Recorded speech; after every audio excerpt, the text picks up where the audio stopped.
Эми жарык бул. Ассаламу алейкум. Кандайсыздар?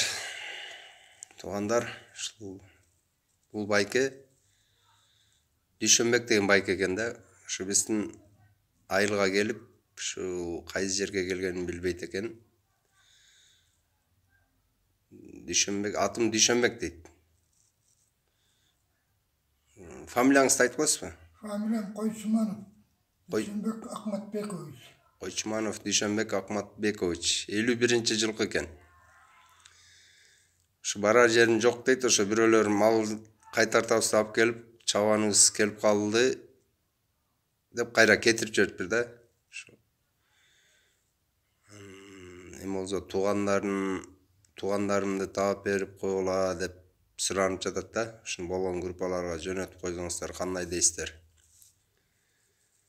Талас областына келиптир. Канча күн жүргөнүн да билбейт экен. Ушул 1-2 ай болуп калса керек да, айтымына караганда.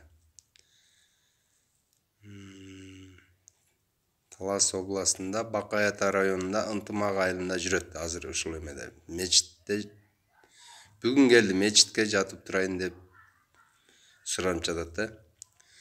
Эми болсо бир туугандар таап кетсе жакшы да. Алланын ыраазылыгы үчүн жөнөтүп коюңуздар башка группаларга. Акматбеков Дүйшөнбек деген байке экен. Барар жери жок болуп жатат. Мал жая берем дейт. Мал жайып кайтарып, мал жая берем дейт. Болгон группага жөнөтүп коюңуздар. Бир туугандар. Туугандарын табалсın байкелер. Кыздары бар экен. Бир кызыңыз бар экен, Бир кыз бар экен. Балдары жок экен. Бир түз карап койсоңуз, аке. Тамай тартылсын, Дүйшөнбек деген байке экен ошо.